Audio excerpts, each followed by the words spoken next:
এই যে ওনারা হচ্ছে গিয়ে ভক্তিভোগী। হ্যাঁ, আমার কাছে টাকা নিছে। নেত্রকোনা জেলার সুসং দুর্গাপুরে এক নারী প্রতারককে হাতে নাতে ধরেছে দুর্গাপুর উপজেলার সাধারণ মানুষ। জানা গেছে যে ওই নারী প্রতারক বিভিন্ন প্রতিষ্ঠানের নাম ভাঙিয়ে ব্যবসায়ীদের কাছ থেকে গ্রামে গঞ্জে হাটে বাজার থেকে তিনি মাতৃত্বকালীন ভাতা, প্রতিবন্ধী ভাতা, দুর্গাপুরের সবচেয়ে বড় প্রতারক একজন মহিলা মানুষ হয়ে আসে মাতৃত্বকালীন ভাতা দিব, পঙ্গু ভাতা দিব এবং সহযোগিতা নিছে দুর্গাপুরের বিভিন্ন প্রতিষ্ঠানের নামে বিভিন্ন সুযোগ সুবিধা দেবেন বলে টাকা হাতিয়ে নিয়েছেন।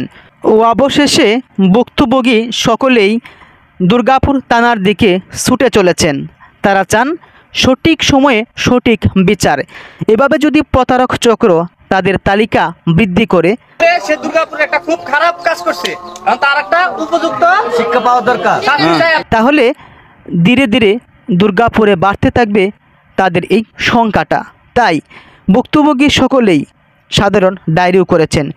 প্রাথমিক অবস্থাতে ওই নারীর প্রকৃত পরিচয় এখনও আমরা জানতে পারিনি। তবে বৈষম্য বিরোধী ছাত্ররা তারা ওই নারীকে আটক করে দুর্গাপুর থানায় নিয়ে গিয়েছে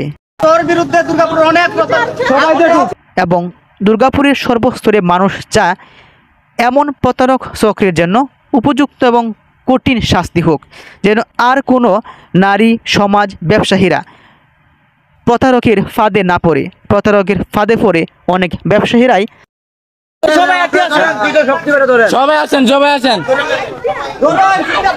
তাদের ব্যবসা হারিয়েছে। অনেক মানুষই কেটে খাওয়া মানুষগুলো তাদের উপার্জন থেকে ছেলে মেয়েদেরকে খাইয়ে না খাইয়ে টাকা দিয়েছে। অনেকেই হাঁস মুরগি ছাগল বিক্রি করে ওই নারীকে টাকা দিয়েছে।